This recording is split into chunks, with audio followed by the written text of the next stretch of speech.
Bismillah, assalamualaikum warahmatullahi wabarakatuh. Alhamdulillah, salatu wassalamu ala rasulillah wa ala alihi wa sahbihi wa sallama taslima. Nah, melanjutkan membacakan hadis-hadis Rasulullah dari kitab Bulughul Maram, masih berkaitan tentang salatu al-jamaah, salat berjamaah. An Ubay bin Ka'ab qala Rasulullah salatul rajuli ma'ar rajuli azka min salatihi wahdahu wa salatuhu ma'ar rajulaini azka min salatihi ma'ar rajuli wa ma kana aktsara fa huwa ahabbu ila Allahi azza wa jalla. Dari Ubay bin Ka'ab, Rasulullah bersabda, salatnya seseorang bersama seseorang, berduaan berjamaah, maka itu lebih baik baginya daripada salat sendirian. Dan salatnya seseorang bersama dua orang jamaah itu lebih utama daripada salat bersama satu jamaah. Dan lebih banyak lagi, maka lebih dicintai oleh Allah Subhanahu wa taala. Hadis ini menganjurkan kepada kita untuk sholat bersama kaum muslimin, karena ini adalah perintah Allah di dalam surah Al-Baqarah, farka'u ma'ar raki'in, rukuklah kalian bersama orang-orang yang rukuk. Karena di sana banyak sekali keutamaannya, kita saling mengenal satu sama lain. Kemudian jika ada kedengkian, maka itu bisa runtuh, rontok ketika saling salaman, saling tegur sapa dan yang lainnya. Hadis ini juga menjelaskan kepada kita bahwa di sebuah masjid jika ada imam rawatib, maka boleh ada ditegakkan lagi jamaah ketika imam rawatib setelah melaksanakan sholat berjamaah. Kenapa? Karena Rasulullah di sini memuji, ditegakkannya sholat berjamaah. Nah, kalau sekiranya di kampung kita ada beberapa masjid gitu Pak, kayak di tempat saya itu ada sekitar 4 masjid, dikelilingi 4 masjid, hampir setiap RT ada masjidnya. Maka usahakan cari yang paling banyak jamaahnya, karena itu yang dicintai oleh Allah Subhanahu wa taala. Nah, tapi sebenarnya lebih afdol kalau sekiranya di satu kampung itu hanya satu masjid. Kenapa Pak? Agar kaum muslimin berkumpul di satu tempat saja. Tidak di samping rumahnya ada masjid, di sana di RT sebelah ada lagi, akhirnya kelompok-kelompok kecil jadinya.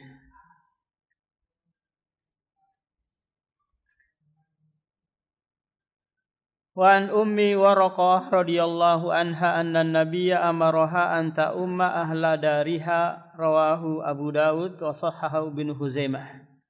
Dari Ummu Waraqah, sahabiyah, bahwasanya Nabi memerintahkan dia untuk mengimami keluarganya sesama sesama perempuan. Hadis ini menjelaskan kepada kita bahwa bolehnya seorang perempuan atau akhwat menjadi imam sholat. Kalau Kalau makmumnya itu perempuan juga. Kalau makmumnya laki-laki, ini bahaya. Bisa fitnah yang timbul.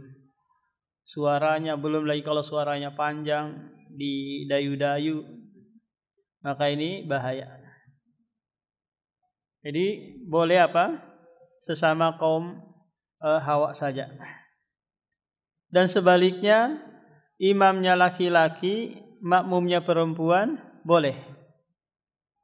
Tapi menjauh dari imam, tidak bersamaan di tengah-tengah kaum hawa. Nanti posisi imam itu sejajar dengan dengan makmum. Kalau imamnya perempuan. Ini imam di dalam sholat. Bagaimana dengan imam dalam hal wilayah? Maka tidak boleh perempuan menjadi apa? Bupati, RT, lurah, camat, dan yang lainnya. Karena Rasulullah bersabda, la yufliha qaumun wallau amrohum imro'ah. Tidak akan beruntung sebuah kaum yang menyerahkan urusan mereka kepada perempuan, menjadikan perempuan sebagai pemimpin mereka. Apakah presidennya, gubernurnya, bupatinya, dan yang lainnya. Bagaimana dengan pemimpin madrasah di sekolah? Juga seharusnya apa? Laki-laki. Tapi kalau sekiranya semuanya karyawannya, guru-gurunya perempuan, pekerjanya perempuan, maka boleh mengangkat perempuan menjadi kepala sekolahnya. An Anas radhiyallahu anhu anna Nabiyya istakhlafa ibna Ummi Maktum ya ummun nas wa huwa a'ma, rawahu Abu Daud.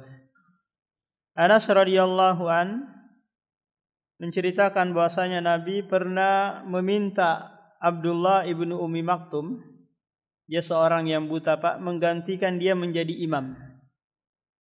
Akhirnya apa? Dia mengimami manusia salat. Karena kita tahu Abdullah ini merupakan muadzin Rasulullah yang kedua setelah Bilal.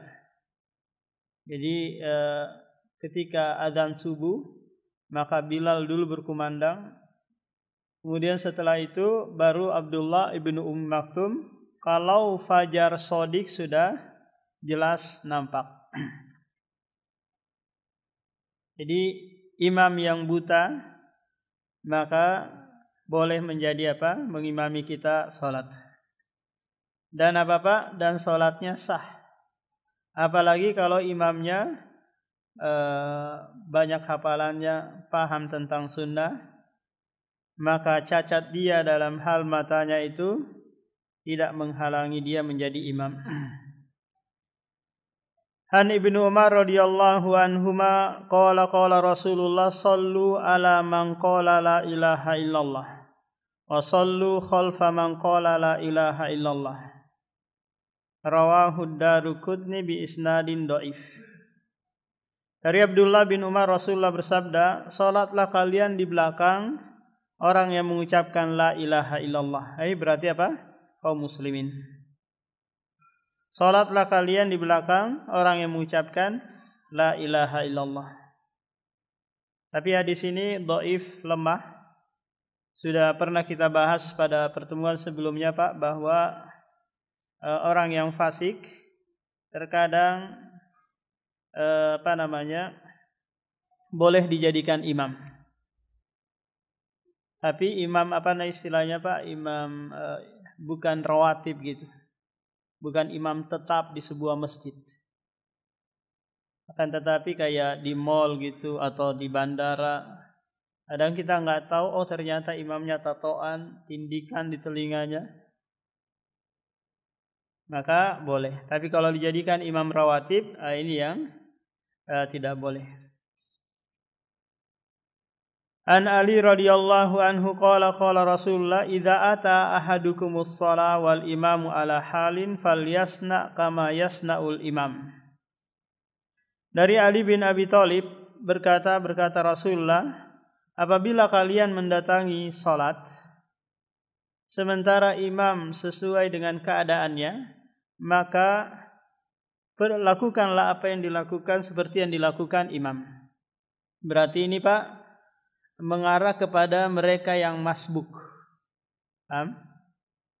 Masbuk. Taruhlah imamnya dalam keadaan sujud. Maka kita langsung takbiratul ihram tanpa membaca doa istiftah, ta'awud, dan al-fatihah. Langsung apa? Turun sujud sambil mengucapkan takbiratul intiqal. Ada juga yang mengatakan nggak perlu. Kenapa? Karena Anda nggak sempurna rukunnya. Jadi langsung turun saja. Tapi yang Anda harus lakukan apa Pak? Takbir al-ihram, takbiratul ihram. Karena ini adalah awal mula Anda sholat. Nah, kalau sekiranya imamnya dalam keadaan ruku, juga demikian.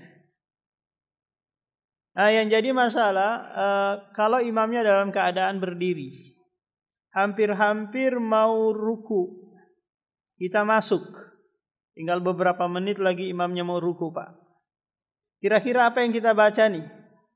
Maka kalau memungkinkan hanya bisa Al-Fatihah saja, maka Al-Fatihah. Kalau bisa lagi nambah dikit ta'awudz gitu, a'udzubillahi minasyaitonirrajim, baca. Karena ta'awudz hukumnya wajib, doa istiftah hukumnya sunnah, nah Al-Fatihahnya rukun. Tapi kalau enggak bisa lagi, maka apa? Biarkanlah si imam ruku dulu sempurna, baru Anda ikut ruku sempurna. Karena batas akhir si makmum mendapatkan satu rakaatnya imam ketika Bapak dia mendapati rukuknya imam.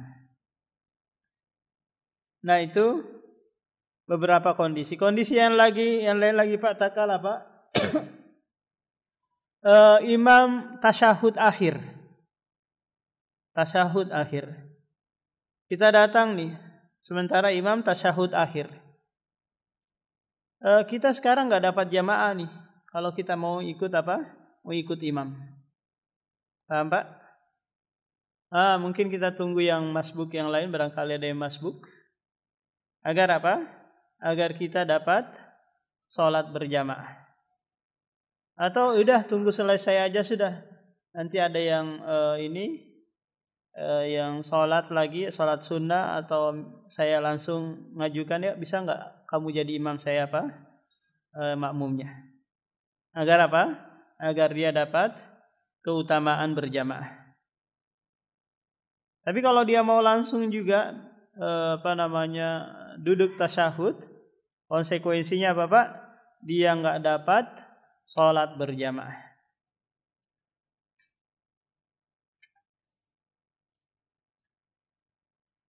Nah, selesai tentang apa? Salat berjamaah. Penulis masuk dalam bab baru, yaitu babu salatil musafir wal marid.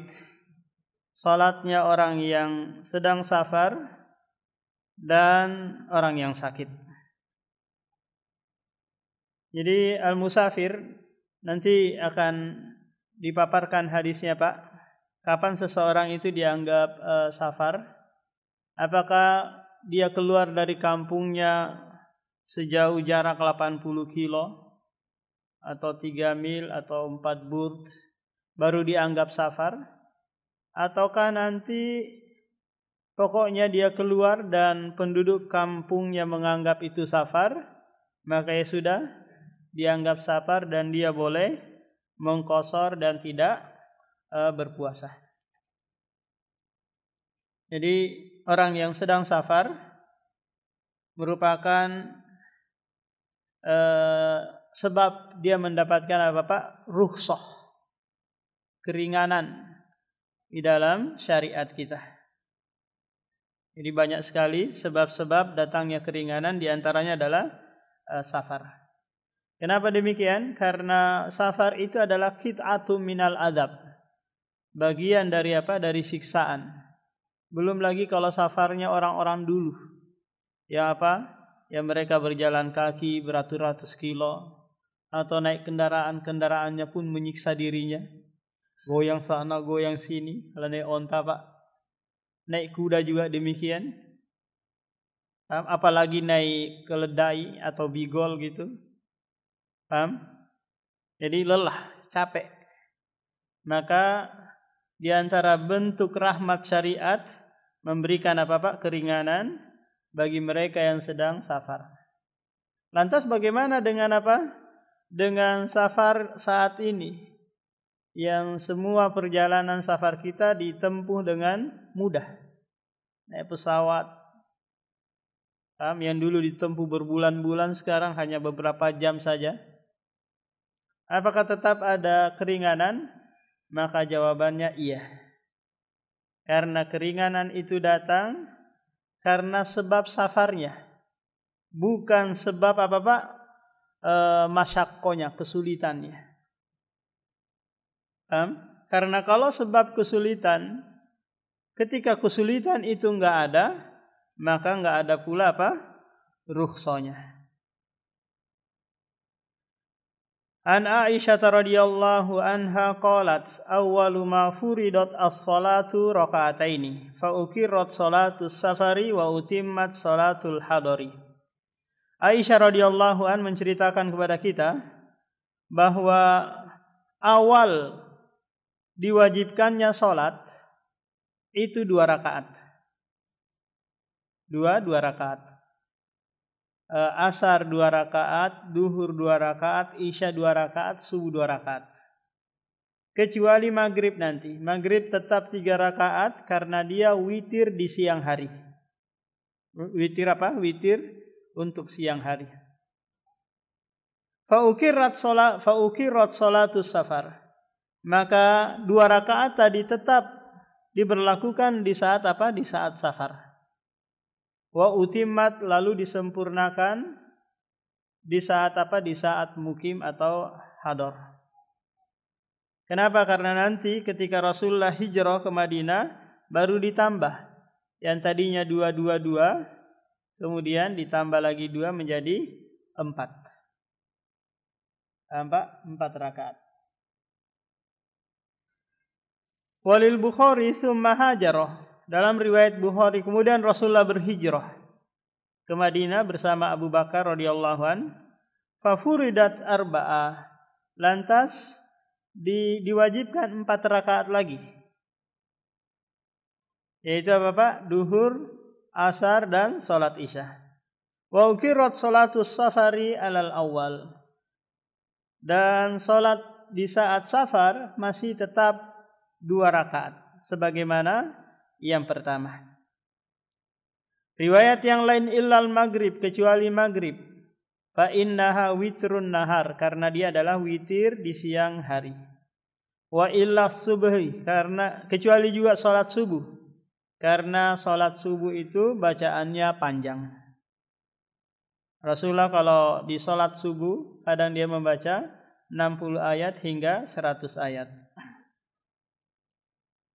3 hadis yang kita bacakan nih Pak menjelaskan bahwa salat musafir itu 2 rakaat.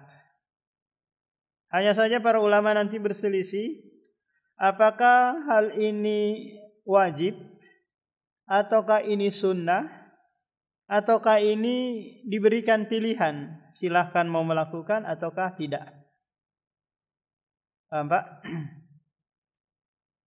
Nah, kalau sekiranya kita berdasarkan hadis ini, Pak, Aisyah menuturkan bahwa furidot as-shalah, diwajibkan salat.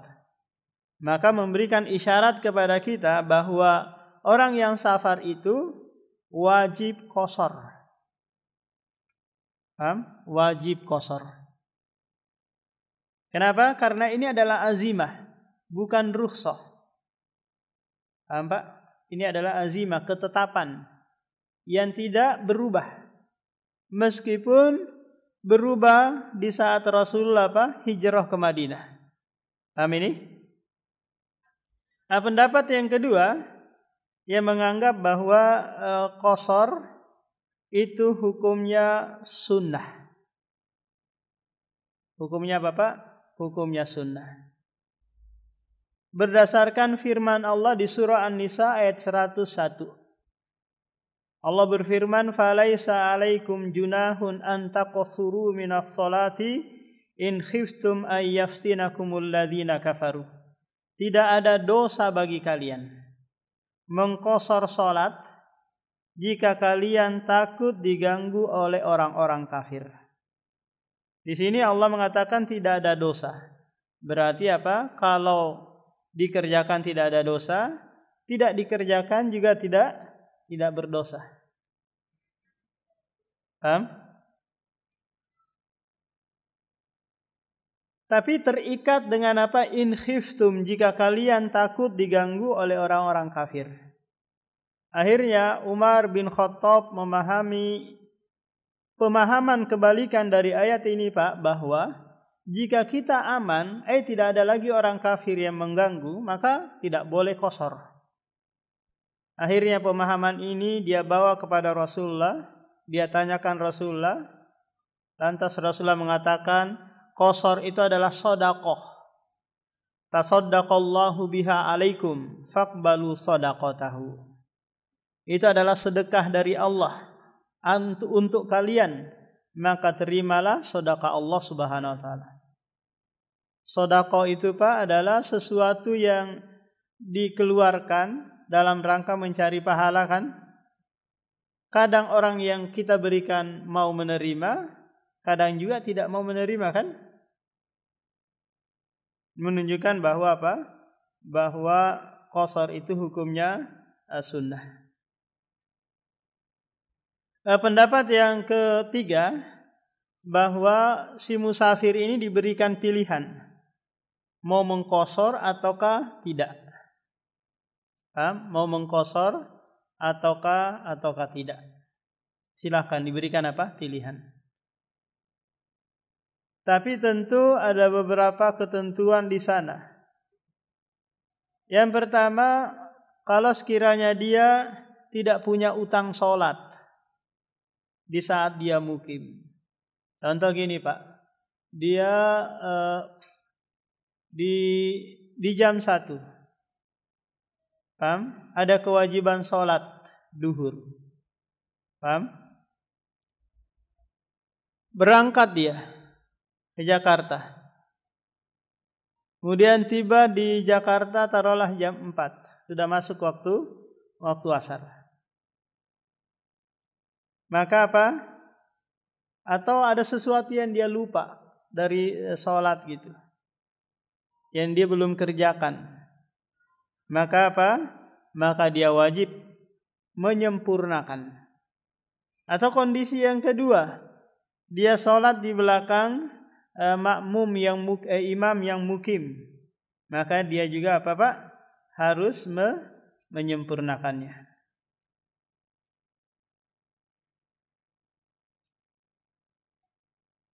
An Aisyah radhiyallahu anha anna nabiyya kana yaksuru fis safari wa yutimmu wa yasumu wa yuftiru. Rawahu Daruqutni wa ruwatuhu thiqatun illa annahu ma'lul. Dari Aisyah radhiyallahu anha bahwasanya adalah Nabi terkadang mengqasar dan terkadang pula menyempurnakan salatnya di saat safar. Juga terkadang beliau berpuasa, juga tidak berpuasa di saat safar. Akan tetapi hadis ini dhaif, lemah. Yang benar bahwa ini adalah ucapan Aisyah, bukan ucapan Rasulullah dan bukan perbuatan Rasulullah. Kenapa? Karena Aisyah, Pak, di saat dia safar terkadang apa? Menyempurnakan, terkadang pula mengqasar. Adapun Rasulullah selama dia safar, maka selama itu dia mengqasar. Apakah safarnya di saat dia hajatul wada atau di saat perang Tabuk yang 21 hari atau di safar-safar yang lain 19 hari, maka selama safar Rasulullah apa? Mengqasar salatnya.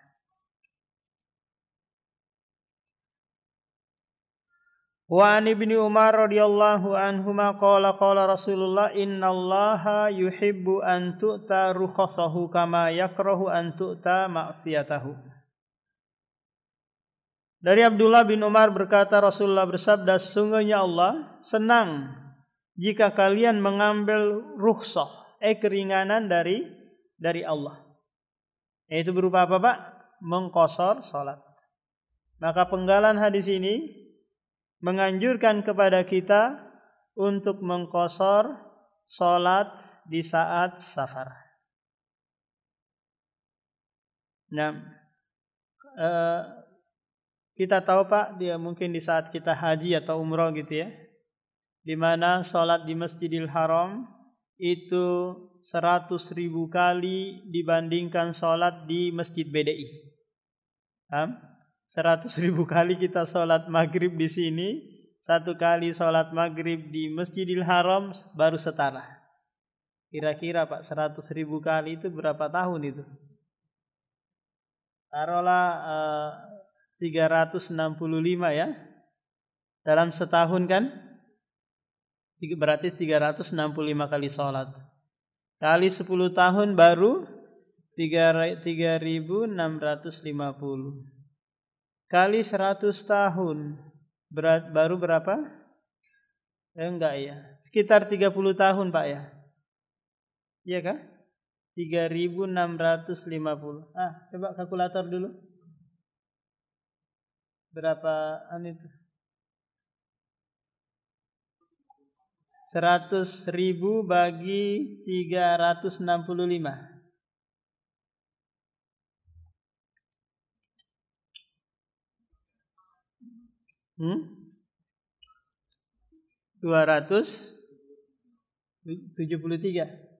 273 tahun. Itu kalau umrohnya 1 hari Pak. Kalau umrohnya 12 hari atau kalau umrohnya 44 hari. Maka lebih banyak lagi dia bisa ada kesempatan sholat di Masjidil Haram.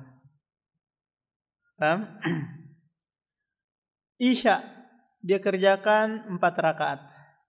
Berarti ada tambahan kan? Dibandingkan apa? Dia mengqashar.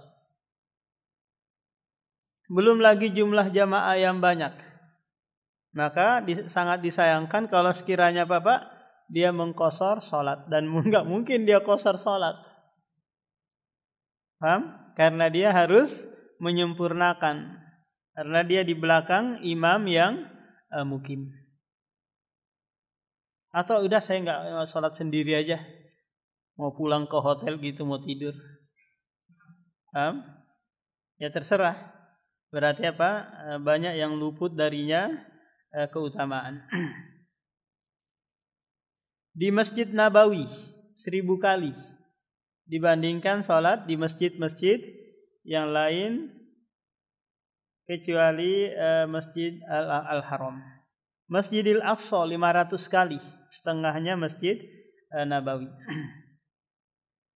Kama yakrahu an tu'ta maksiyatuhu, sebagaimana Allah benci kalian mengambil atau berbuat maksiat kepadanya. Wa fi riwayatin kama yuhibbu an tu'ta azaimahu. An Anas radhiyallahu anhu qala kana Rasulullah idza kharaja masirata salasata amyalin aw salasata farasikha shalla raka'ataini. Anas bin Malik radhiyallahu menceritakan adalah Rasulullah apabila keluar safar kemudian menempuh perjalanan sekitar 3 mil atau 80 kilo au salasati farasih atau 3 fars, maka dia mengqashar salatnya. Kira-kira Pak, ini ucapan Rasulullah atau perbuatan Rasulullah? Ini apa? Perbuatan Rasulullah yang dikira-kira oleh Anas bin Malik. Yang dikira-kira oleh Anas bin Malik. Bukan Rasulullah yang langsung mengucapkan bahwa qasharlah salat kalian jika kalian safar sejarak 80 kilo atau sejauh 80 kilo. Rasulullah tidak mengucapkan hal itu. Paham? Cuma diperkirakan oleh sahabat ini. Sehingga para ulama, sebagian ulama membuat batasan kalau Anda keluar safar sejauh 80 kilo, maka baru boleh Anda mengqashar salat. Baru Anda dianggap safar. Tapi kalau di bawah itu, berarti di bawahnya 79 kilo, belum boleh qashar. Paham? Ini berdasarkan apa? Kabar yang disampaikan oleh Anas bin Malik. Nah, para ulama berselisih tentang masafah atau jarak yang seperti ini, Pak. Ada yang mereka membatasi dengan apa? Dengan jarak tertentu seperti hadis ini yaitu 80 kilo. Ada pula yang tidak menentukan jarak. Paham? Karena Allah Subhanahu wa taala menyebutkan di surah An-Nisa tadi yang kita bacakan, selama kalian melakukan perjalanan maka boleh bagi kalian untuk mengqasar. Inilah pendapat yang dipilih oleh Ibnu Taimiyah, Ibnul Qayyim, Ibnu Hazm, Muhammad bin Shalih Al-Utsaimin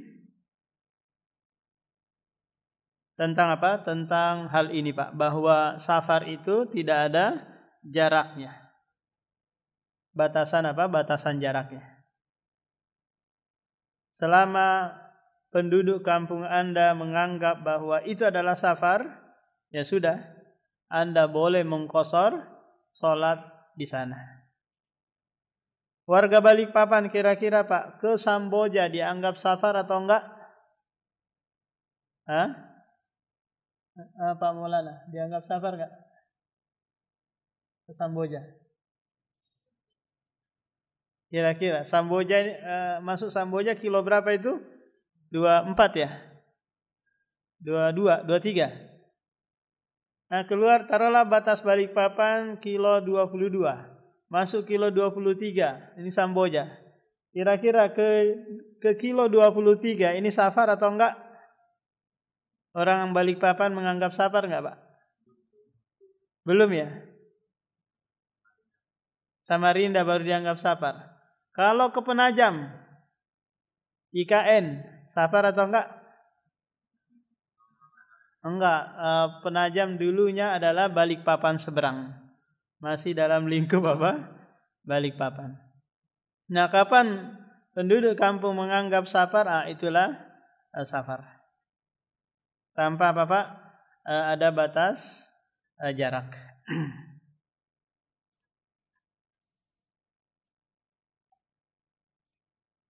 Karena kalau sekiranya dibatasi, Pak, 80 kilo atau 90 kilo, ini sangat memberatkan manusia. Sangat memberatkan. Iya, kalau di pinggir-pinggir jalan ada patok, 80 kilo, 90 kilo. Nah, enak. Tapi kalau sekiranya enggak ada, di kiri kanan hutan gitu, dari mana kita tahu kita sekarang berada di kilo 80?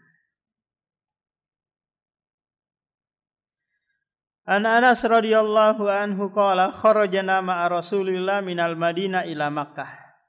Fakana yusalli raka'ataini hatta raja'na ilal Madinah. Muttafaqun alaih. Dari Anas menceritakan kepada kita bahwa kami pernah keluar bersama Rasulullah dari Madinah menuju Mekah.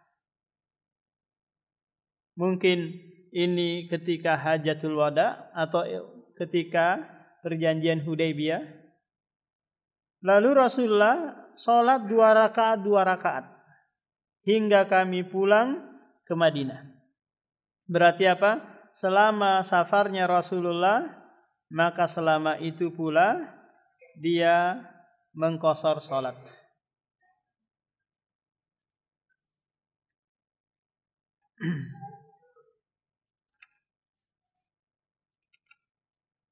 Nah, kita sebutkan sebelumnya, Pak, bahwa apakah qasar ini wajib ataukah sunnah ataukah pilihan bagi si musafir mau mengqasar ataukah tidak. Meskipun di kalangan para sahabat juga berselisih tentang hal ini, Pak. Karena ada sahabat yang mengharuskan qasar. Karena dia menceritakan bahwa aku sholat di belakang Rasulullah di saat di Mina. Abu Bakar, Umar, Utsman, Ali, mereka apa? Mengqasar salat. Ada pula yang mengatakan tidak, sebagaimana hal yang telah kita sebutkan. An Ibnu Abbas qala aqama an-nabiyyu tis'ata asyara yawman yaksuru. Wa fi labdin bi Makkah tis'ata asyara yauman. Wa fi riwayatin li Abu Daud 17. Wa fi ukhra 15. Walahu an Imran ibn Husain 18. Walahu an Jabir aqama bi Tabuk 20 yauman yaksurus shalah. Jadi Rasulullah pernah paling lama safarnya itu Pak 20 hari. Di saat apa? Perang Tabuk. Pernah juga 19 hari, 15 hari, 4 hari. Nah, selama itu Rasulullah apa? Mengqashar salatnya. Nah, hanya saja para ulama nanti berselisih tentang hal pembatasan qashar. Apakah 20 hari setelah itu harus disempurnakan? Ataukah 4 hari setelah itu harus apa? Harus disempurnakan? Contoh gambarannya seperti ini, Pak. Kita ke Jawa, ya kan? Ke Jawa. Ada sebuah urusan yang kita tidak tahu sampai kapan urusan tersebut selesai. Paham? Kita sudah 20 hari di sana dan belum bisa pulang ke Balikpapan karena nggak ada tiket atau karena ada urusan lain lagi yang belum selesai. Maka apakah kita harus menyempurnakan setelahnya ataukah tetap boleh mengqashar karena masih apa? Masih ada niatan safar. Nah, sebagian ulama memberikan batasan bahwa maksimal qashar itu Pak adalah 20 hari. Setelahnya harus disempurnakan salatnya. Ulama yang lain lagi bahwa tidak ada batasan tertentu. Selama Anda di sana masih niat safar, maka selama itu Anda boleh mengqashar. Beda kalau Anda mukim.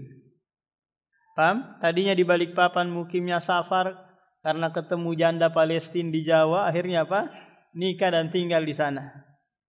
Akhirnya apa? Dia rubah niatnya dari apa, Pak? Dari safar kemudian apa? Mukim. Maka Bapak mulai dari saat itu harus menyempurnakan salat. Kalau masih mutaraddid, masih ragu, belum tahu kapan pulang ini, masih banyak urusan. Bapak 6 bulan, setahun, 2 tahun masih di sana, maka selama itu Bapak apa? Boleh mengqashar. Kenapa? Karena Abdullah bin Umar Pak pernah safar ke Azerbaijan sana. Azerbaijan ini dekat Iran ya. Ini negara yang hampir mayoritas orang Syiah. Dulu negara negara Sunni. Sekarang Syiah.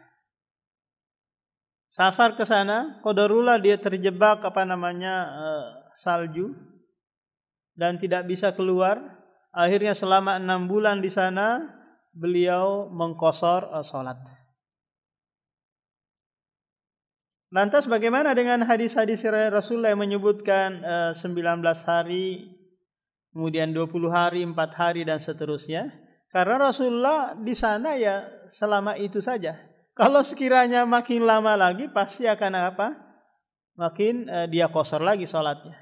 Taruhlah di Tabuk Rasulullah 2 bulan, pasti Rasulullah apa? Mengqashar lagi salatnya. Jadi perbuatan Rasulullah ini Pak tidak bisa dijadikan patokan batasan akhir seseorang itu apa? Boleh mengqashar salat.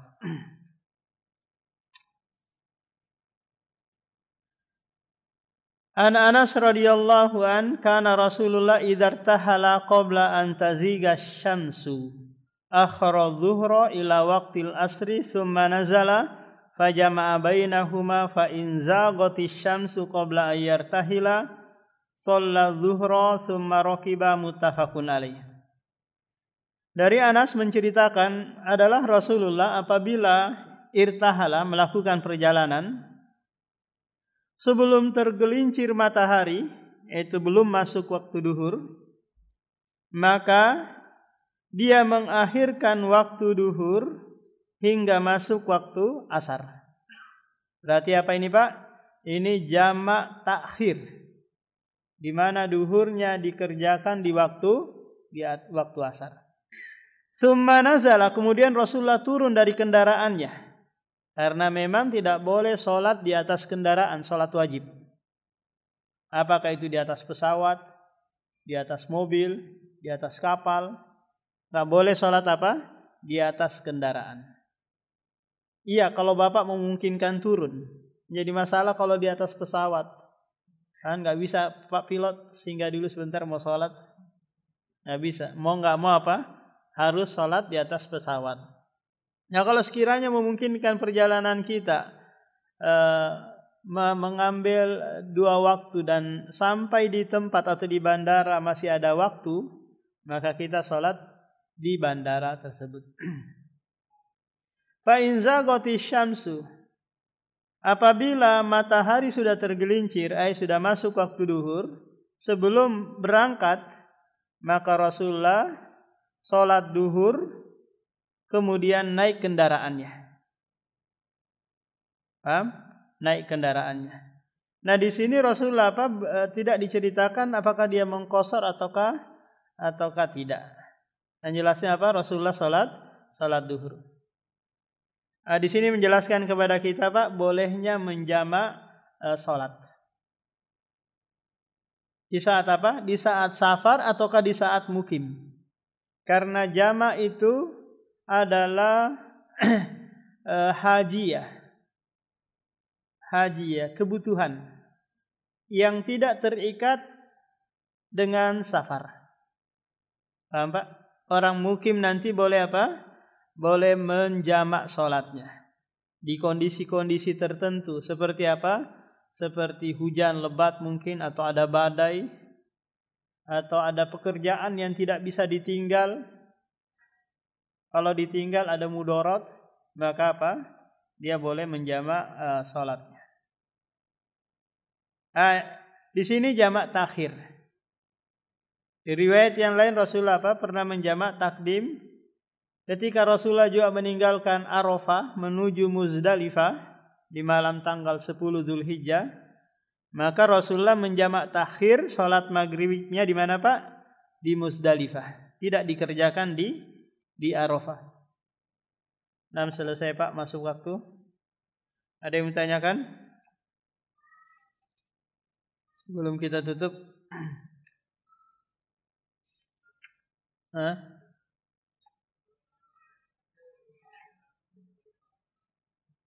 Bapak di sini apa? Mukim, safar.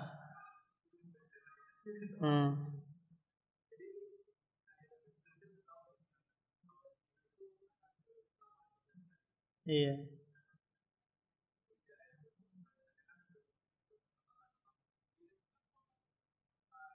Iya.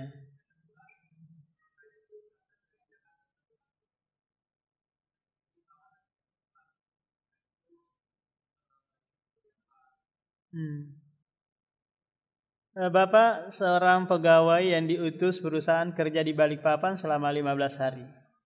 Maka selama itu Bapak dianggap musafir. Dan tadi dianjurkan untuk mengqashar salat. Paham? Beda halnya kalau Anda di belakang imam yang mukim, maka harus itmam, menyempurnakan. Paham Pak? Yang kedua, tentang tadi berangkat dari Jakarta jam 1 dan sampainya di di Balikpapan jam 4. Kira-kira dia di jam 1 ini di atas pesawat atau masih di bandara? Masih di bandara. Memungkinkan sholat duhur? Maka sholat duhur terlebih dahulu tanpa diqashar. Iya, 4 rakaat karena masih di daerah mukim.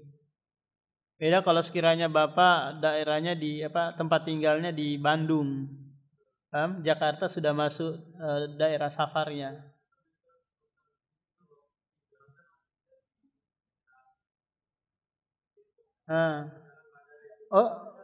Iya, orang Depok menganggap nggak ke Tangerang itu atau ke bandara itu safar? Dianggap kira-kira? Karena itu bagian dari Jabodetabek ya. Iya, berarti belum safar.